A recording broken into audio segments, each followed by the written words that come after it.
Hello again, everyone. Welcome to another edition of Odyssey House Journals. My name is Randall Carlisle. My usual co-host, Rachel Santizo, is out today, but she will return. And it's not because she's getting high. It's because of a medical issue. So isn't that awful how when you're in recovery, if you don't show up for something, some people will make the presumption, there you go again, right? Yeah. You know. I would never assume that with her, though. No, She's I wouldn't assume it with anybody. My guest today is a special person, Mandi Durocher.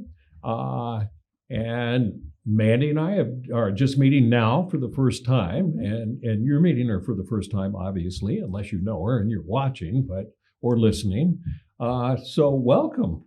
Thank you so much. You said you were a little nervous doing I this. am. Why? I don't know. My husband does these kinds of things all the time, and he tells me it's just a conversation. It's just a conversation. And I have no problem conversating with anybody else in normal life. But when it's being recorded, I always think, what if I can't about find the that words? out there. I know. See, I know. So you are in long-term recovery. I am. How long? 7 years. It was 7 years, March 12th. Way to go. Thank you so Way much. to go. What and you mentioned your husband, who's a rather well-known person around town. Yes. Go ahead. Dave Durocher. Okay. He's the executive director of the Other Side Academy. Right. And he gets a lot of Yes. publicity because he does a Yes. lot of speaking. And obviously you must have some good PR people because there's a lot of news stories involved much of the time. Yes. So, and what do you do? I'm a server at Ruby River Steakhouse. That's where I've worked since I got into recovery, and it works really well. It's for our schedules. It's just a couple of blocks down the street from where we live. It's a very flexible job for me, so I get to travel with Dave on a regular basis and be at a lot of his things. And I asked you before the podcast, I said, what was your drug of choice? And you basically, it'd be like you showing the menu at Ruby River. Yeah. It's like, well, I got heroin and meth and benzos and Yes. So you used about everything. When did it start? I started when I was about 16 years old with alcohol. Before that, I had gone through a very severe eating disorder. And so that was really my first experience with addiction. And I was anorexic for a number of years. Severely anorexic. I went from about 130 pounds down to about 82 pounds in 5 months. Wow. And I even got lower than that over time, but I was hospitalized for about 118 days for that and tube fed and everything. And I struggled with that for a number of years. But just like people can't understand addiction, mm-hmm. I have trouble understanding an eating disorder like that. When I worked in TV, a caseworker said, "Would you be willing to do an interview with a young mm-hmm. teenage girl who's mm-hmm. suffering from this eating disorder?" Mm-hmm. And she said, "We have video of her semi-naked, so you could see mm-hmm. so you could see what was going on, mm-hmm. and she'll come in and look at the video with you and do an interview." And when I looked at the video, it was like it showed the back, and you could see the bones all sticking out and the ribs sticking out from in back, and in a bathing suit, her hips were sticking out, and she looked like she was dying, which she was. Yes. And when we looked, and this is the weird thing about human behavior, when we looked at it, I thought, oh my God, this is terrible. Mm-hmm. And she looked at it and she'd point out, look, I have some fat on my belly right there. And I have, That's exactly, it's body dysmorphia. And you really don't see yourself the way that other people see you. And I was absolutely dying as well. As a matter of fact, when I was finally hospitalized, I was gray. You could see my bones almost through my skin. My heart rate was down to 22 beats a minute. Oh, that's how much my body was slowing down to try and compensate and reserve some energy. And and really my parents would cry and plead with me and want me to eat and this and that. And I would just say, well, at least I'll be skinny in my casket. Oh, geez. Yeah, it was. So did you get over that? Or, I did. Yeah. Obviously, you're still alive and you're not skin and bones now. But I did struggle with it for a number of years. And And it's something that has reared its ugly head throughout my life a few times, but I've never gotten as severe as it was, just to where that kind of thinking and over restriction starts to happen.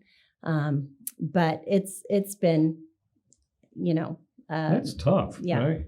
Yeah. And I understand addiction because I'm an alcoholic, but I don't understand that, which is why I was asking about that. And I was so shocked, and I'll remember that story as long as I live. She ended up dying too, unfortunately. So sad. I feel so blessed and so lucky that I've lived through all of the things that I have. But I would say that probably finding drugs and alcohol was what kind of saved me from the eating disorder. Because you're numbing yourself. Absolutely. And that obsessive thinking that revolves around an eating disorder, I mean, it is just constant, overly obsessive thinking. And I found that when I drank alcohol or used any kind of substance that altered me, that I didn't think about and obsess about my eating disorder. I didn't think about what to eat and what not to eat and what I was allowed to do and not do and overly exercising and all of that kind of stuff. It's certainly understandable then why you would turn to that. Before we started recording this, you told me, since I told you I was a recovering alcoholic, that you blacked out the first time you drank as a teenager. Yes, the very first time. See, I drank for like 30 years and then I started blacking out. But what was that like? I mean, so you were partying with a bunch of kids? Yeah, I just had to overdo everything that I did. It was very much the eating disorder mentality as well, just all or nothing. And the very first time I drank, I downed 7 or 8 beers in probably 30 minutes. I just go, trying to be the life of the party. I don't know what I was trying to do. Yes, it was awful. And I don't know what I was trying to do. But I went from being buzzed to blacking out. Like I didn't even experience anything in between. And then I didn't remember what I had done. And that was a constant throughout my life with drinking. There were a number of times where I would, tell myself I was going to keep it together this time. I was going to do better this time. I was going to drink more slowly and I wasn't going to drink as much. And there were times that I didn't black out, but I blacked out more often than not. Wow. Mm-hmm. That's scary. Yeah. How did that turn into drugs? Well, because my eating disorder, I kind of lost the group of friends that I had through junior high and part of high school. I had been on the cheerleading squad and kind of with all the Mormon kids and this and that. And I was raised LDS in a really nice LDS family. And that was not a part of our family at all, partying or doing any of that kind of stuff. I'm sure. Was not anything that I was raised with. But I kind of lost that group of friends. They all kind of thought, they didn't know what to say to me anymore. I was really weird. My personality had changed, and with drugs and alcohol. No, my personality had changed through my eating disorder. Okay, and as I'm dying, really, my body's dying, and my brain is dying too. So you're not only starving your body, you're starving your brain. So and it's she's our friend, but look at her. What do we say? Yeah, exactly. They didn't know what to say to me anymore. I wasn't really fun and funny and outgoing the way that I had been. I couldn't cheer anymore. The school actually told my parents that I wasn't allowed to cheer anymore because if I had heart failure while cheering, they were going to be held liable. And so I kind of lost that group of friends. And when I started to come out of my eating disorder and go to a new school and make some new friends and so forth. I didn't want to be known as the anorexic girl, but I wanted to kind of fit in somewhere. And the group of kids that invited me to be a part of their group were the Mormon kids that partied. She's a party girl, guys. Yeah. Okay. And so I wanted to be fun. And you were. And I was. I was. But so I transitioned over to drinking and smoking pot. And it wasn't very long before I was introduced to my first line of methamphetamines and started for the first time in my life being super rebellious with my parents and acting out and treating them very badly and sneaking out at night and running away and telling, I was seeing a counselor at the time, And there were a few times that I went to my counselor, and I would have my counselor call my parents and tell my parents, well, she's not planning to come home this weekend, but she doesn't want you to call the police. She wants you to know that she's going to be safe. She just needs a break from you. Really, I was just out there doing bad stuff. So they were, would you call them, I facilitate a family support group, and it's generally older parents with adult kids who are either out on the street or incarcerated or in a treatment program or something. And we always talk about empowering and boundaries and everything. Sounds like you're enabling. It sounds like your parents sort of enabled you if they made up an excuse like that. Probably because of my eating disorder, my parents were a little bit scared of how to deal with me, and if we crack down on this, she's going to stop eating. Wow. So I think that I manipulated them through that. And if you would have asked me back then if I was a manipulator, I would have never thought that I was a manipulator. Right. But thinking back, I was definitely a manipulator, and I used that to my advantage to get away with things. Their fear of me falling back into that. Wow. So let's go through life. Yes. So what do you, so you're still in high school, you get out of school, and you're still at home, or did you take off? Or? So the last few months of my senior year, I did get in trouble for going out and partying and not coming home. And because I got in trouble, I just decided I'm not going to go home. So I went and that's the solution. Yeah. So I went and I stayed with my drug dealer and his girlfriend at the time for a while, but long enough that I missed enough school that I wasn't going to graduate. Wow. So I just dropped out. And I had always been a really good student before that. I'm a really good student. I say it like that. I'd always gotten good grades easily. Okay. I wasn't real good about applying myself, but I got good grades easily. And anyway, just odd that the last few months of my senior year, I would find methamphetamines and just spiral that quickly and drop out of high school. And it wasn't long before I got pregnant with my first child, and I was 18. And I thought at the time that was going to save me. Like, this is the answer. This is the answer. This is going to give me my reason to get my life together. It's going to give me someone to love and something to focus on, and sure, I'm going to do better, And how did that work? It worked for a while. Okay. It worked for a while. So were you clean while you were pregnant? Yes. Okay. From the second I found out I was pregnant, everything stopped. Okay. And I was clean, and I did live with my parents during my pregnancy, and they were very loving and very supportive of me. And when she was about, I would say, a year and a half old, I started going to night school for medical assisting, and again fell back into a group of people that I partied with. And started that cycle over again. And so your parents were taking care of your child, or not? At night when I was going to school. And then I would just always figure, well, she's at home asleep anyway. So after school, I would go out and party with people. Yeah. Okay. So, and then I married. I got pregnant again. This time with the man that I ended up being married to for 17 years. Well, 20 years, but we were together for 17. And we had a relationship that was born out of using drugs together. So you both used. Mm-hmm. Okay. Mm-hmm.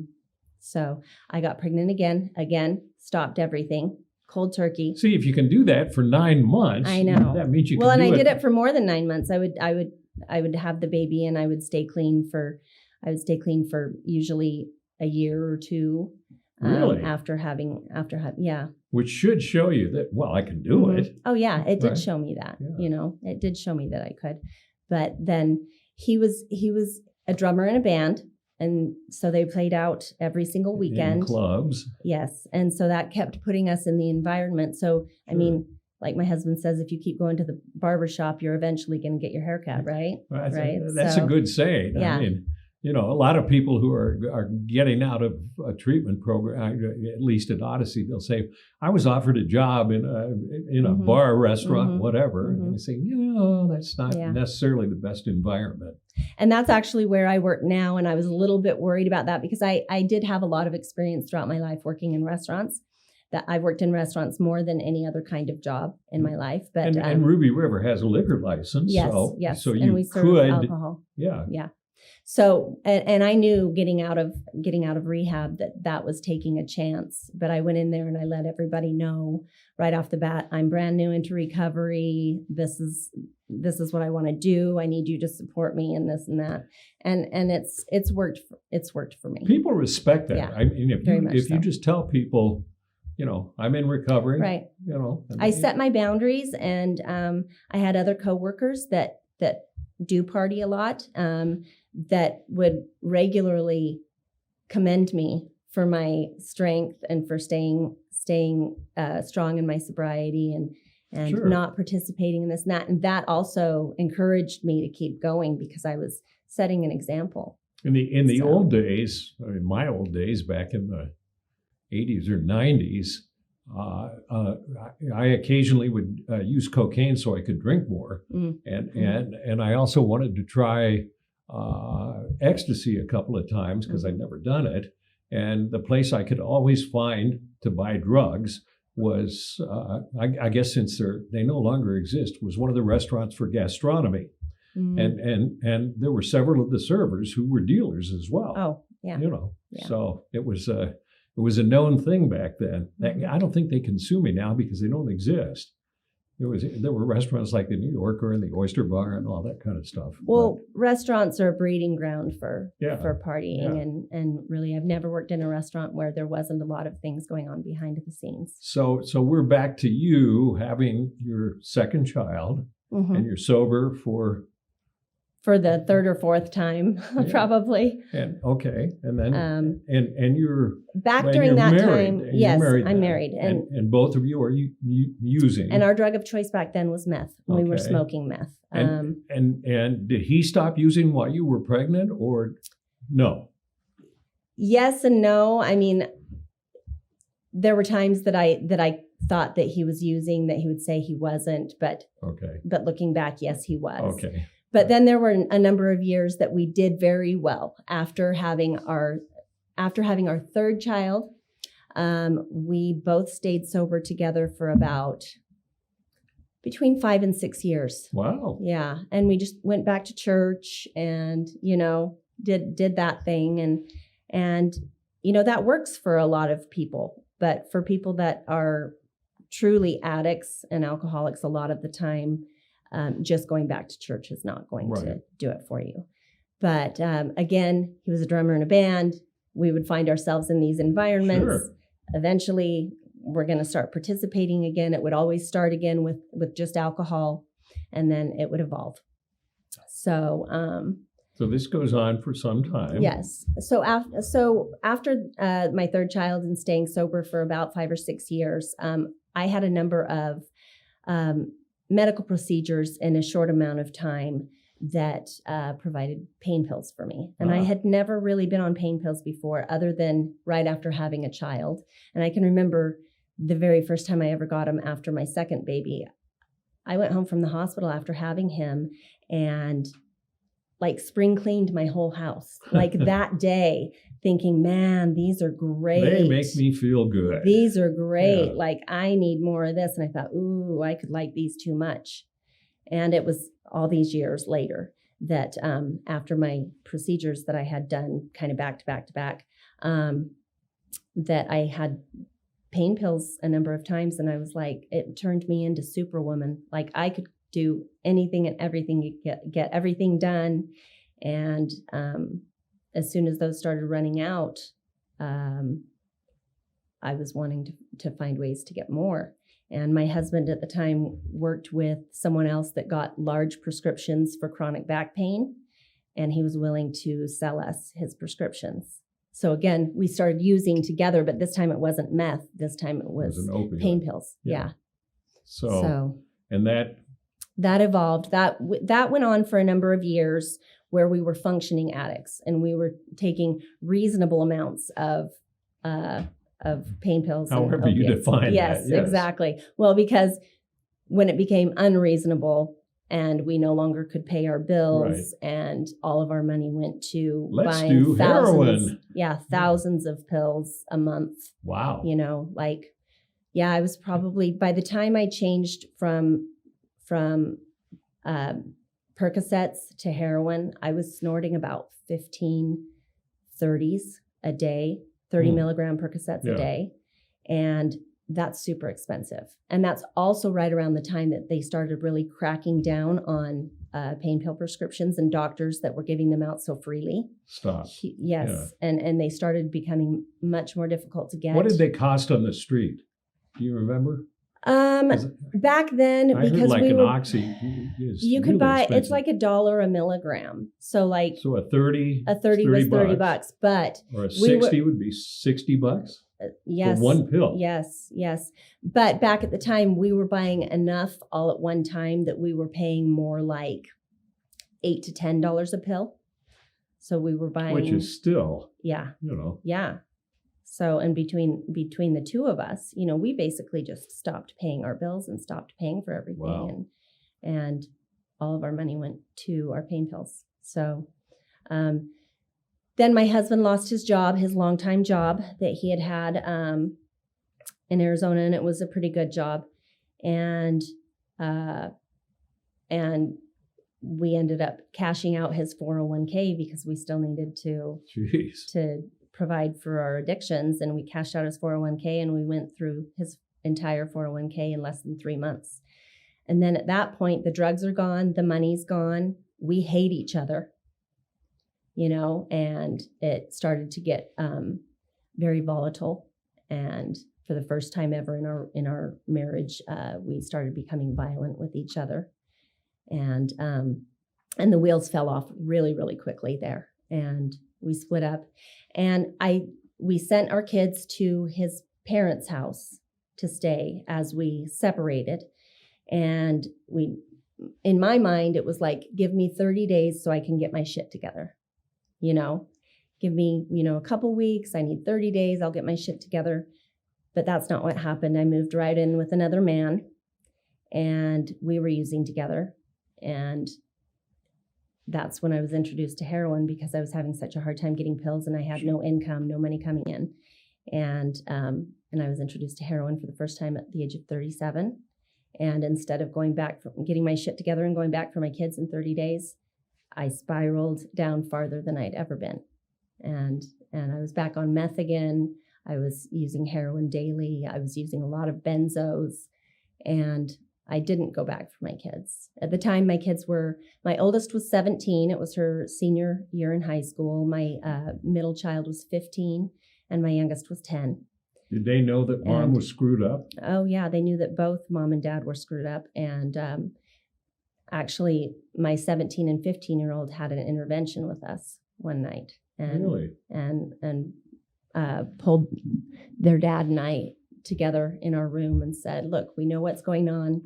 We've seen this before, because they had seen us go through our meth addictions before and then come out of it. So they knew the difference between how we acted when we were sober and when we were using, especially my oldest. And so they pulled us aside and they said, we know what's going on and you guys need to get help. And, we don't know what to do. And even that wasn't enough to persuade you. No. So we split up then and we both spiraled down separately, way farther than we had ever gone together. And I smoked heroin with my new relationship and smoked meth with him for the next year or so until I started injecting. And then we were living in multiple places, living on the streets, living in motels, living with whoever would let us stay there. And that was a very toxic and very volatile and very mutually abusive relationship. We were both very mentally, emotionally, and physically abusive with each other. This sounds, it's an awful way to live. Yes. And what people don't understand, I used to I still ask people because I deal with a lot of people at Odyssey House and say, was it fun the way you were living? It was awful. As a matter of fact, I thought that I was dead and in hell and nobody would tell me. I really, This really is thought, what hell is like. yes. I really felt like I was separated from all of the people that I loved. I was living in this darkness. I felt like my soul had been sucked out of my body, truly, and like I had no control over anything anymore. And I really didn't know how to get back to any semblance of normalcy Quote, again. normal, yeah. Yeah. So, yeah, and My parents wouldn't have anything to do with me. They moved here during the time from Arizona to Salt Lake during that time, and they said, we have to get away from you because you're going to put us in an early grave. Like, you and all the things that you're doing and all that is going to put us in an early grave, and we can't be around you and let you manipulate us. So they moved here, and they wouldn't even let me know where they lived. Wow. So when they finally did bring me here from Arizona, at the time I was living in a motel.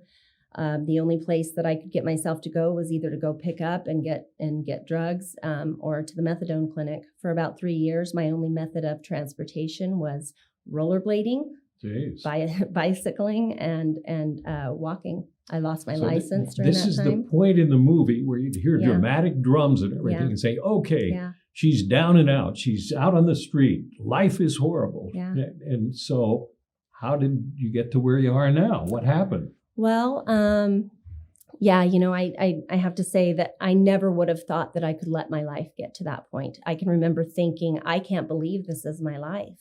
Like, I can't believe that. I used to see other people that were junkies in my mind, and I thought that I was, a little step above that anyway. And I thought, how do you let that happen?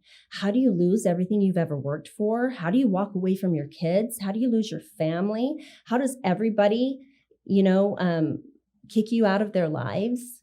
It's How do you get addiction. to that? Right. Yeah. And I thought I would never let it get to that point. I just would never, but I did, and anyway, my parents ended up calling me and saying, we have an airline ticket for you. We want to bring you to Salt Lake City. This is your one and only chance. We've got a program that we want to get you into. And I had been, kind of trying to get into programs half-heartedly. I wanted to change, but I didn't really know what that meant. And I really wanted to go to a posh program like, Passages Malibu or something like that. Yeah. I wanted to go to a place where they were actually going to hook me up to IVs and put me to sleep for a few days and not let me feel the withdrawals and all of that. So, I was more so looking for a program like that. But I used the opportunity of my parents telling me that they were going to bring me here for rehab to manipulate them into sending me money so that I could get enough drugs so that I was high enough to be willing to come. Okay. And so anyway, I got on the airplane and came here, and man, that's a whole other story in and of itself. I hardly made it here. But once I got here, I forced my parents to stop at a hotel so that I could use the rest of my drugs, which I really didn't use the rest of it because they went and took me to the VOA, and I was using in the VOA, and I ended up getting kicked out of the VOA. Wow. Yeah. It's hard to get kicked out of VOA detox. I know. So. I was awful. I think back of how awful I was to the people that were trying to help me. Yeah. And I thought, well, if I get kicked out of here, my parents are going to have to let me come to their house. They're going to have to let me come and stay in their basement, and they didn't. Wow. They didn't. It's good they held their held their ground on that whole thing. Yeah, thinking back, if they'd have let me, I probably wouldn't be here today. So my sister ended up letting me come and stay in her basement for a couple of days because in order to get into the Haven, I had to have not used for 4 days. So my sister's husband is in very long-term recovery, like 20 plus years. And he's the one that helped us find the Haven. Okay. And so when I went and I stayed in their basement, that was really my first true attempt at withdrawing. And I can remember going to him and crying and handing over my last syringes and handing over my last little bits of anything that I had left. And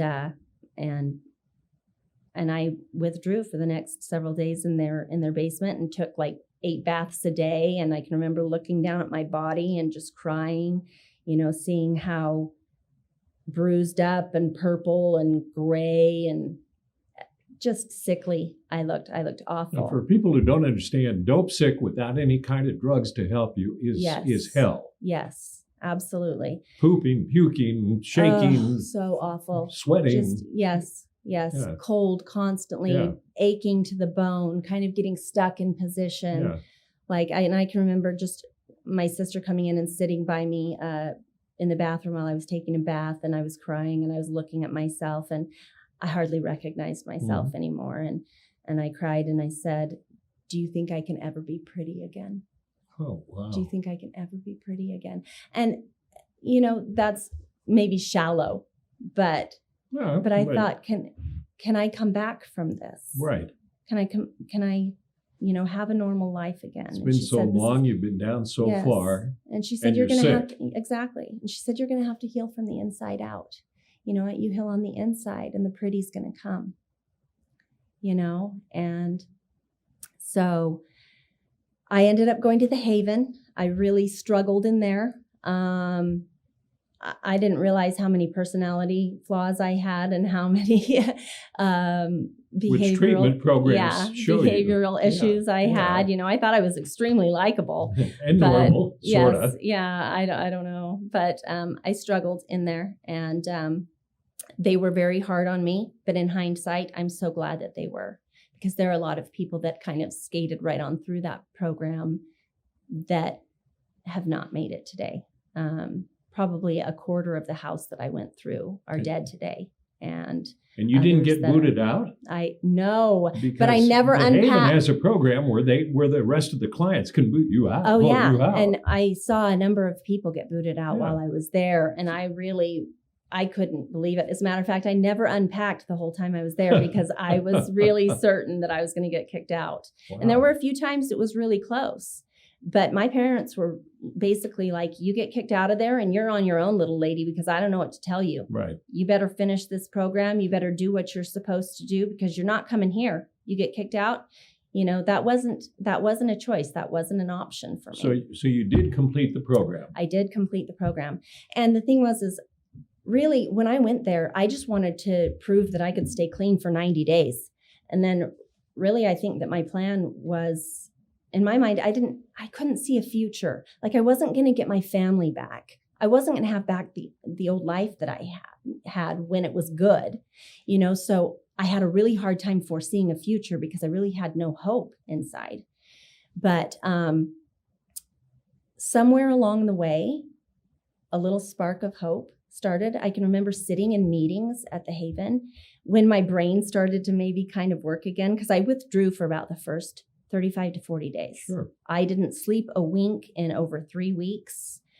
I mean, I was absolutely miserable. And I was really afraid that I was going to be brain damaged for the rest of forever, because I couldn't get my thoughts from my head out of my mouth coherently at all, and I thought, what is going on? Am I ever going to be normal again?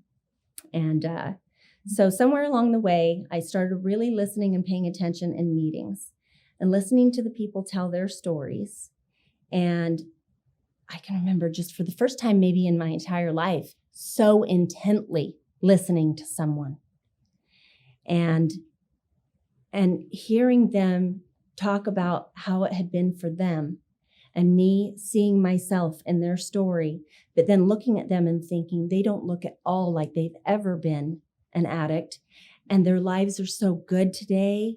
And they're talking about how they've rebuilt relationships and how they've got so much confidence in themselves now, and how they've been clean for a number of years, and how they've, reached back down and helped the next person, and all of this and that. And I saw myself in them, and I thought, if they can do it and they've been where I am, then maybe, just maybe, I can do it too. And that sparked in me. And I started to not think so much about wanting to just make it through the 90 days and go back to the old boyfriend in the old motel room and use again,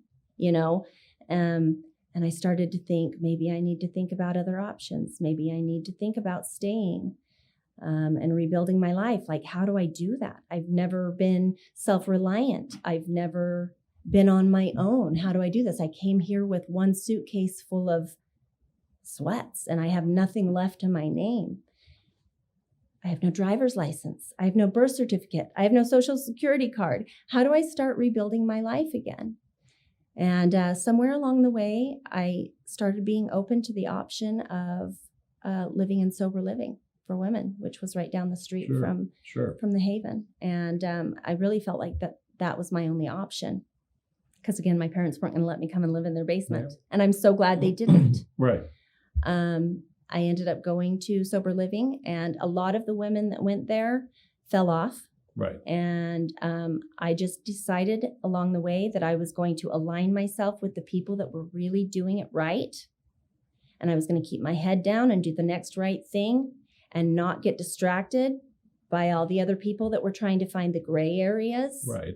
And the ways to get around rules and the ways to get away with things. And I decided for the first time in my life to look at the people that I admired and respected and that had what I wanted. All those cliches of the things that they talk about in meetings and in AA. And I wanted what they had. And so I was going to do what they did. So I kept my head down. And a lot of the women that went through the sober living house with me just wanted to get out of there as quickly as possible. They were there for a month or two and then out, thinking that this was just a landing pad. And I looked at it as a safety bubble for myself. They held me accountable to certain standards. I had to have a full-time job. I had to go to so many meetings a week. I had to go to house meetings. I had to follow certain rules. I had to drug test randomly. All of these things that kind of held me accountable until I could hold myself accountable. And so I ended up living in sober living for 16 months. I lived there about as long as I could. And it's time I really to leave, feel, Mandi. I really feel that was the key, because I got a foundation in the Haven and enough sobriety under my belt to be thinking clearly, at least at that point, and I had gotten active in the recovery community, and it's such a strong recovery community here in Salt Lake City. So if you align yourself with the right people, you're going to have a lot of really good examples to follow. And you can actually have fun sober. Absolutely. That was another thing, trying to learn to have fun again. Yeah. I wasn't having fun being messed up either. So I hate to cut you off, but we're out of time. Oh. So you just quickly though, Okay. you did all this hard work. You've been I clean did. for a long time. I did. You got married again. I did. Happily married. I did, yes. To a good guy. Yes. And I did finish raising. We ended up finishing raising my youngest daughter together. Good. And she's 20 now. So I did end up Good. getting her back, and that was pivotal for me. You provide great inspiration to anybody who's watching and listening, and I thank you for sharing. See, it wasn't bad, was it? No, it wasn't. Okay. It wasn't. I hope I didn't get lost in the weeds too much. No, you did not at all. I All appreciate you sharing your story. Thank you. And I appreciate you either watching or listening to another edition of Odyssey House Journals.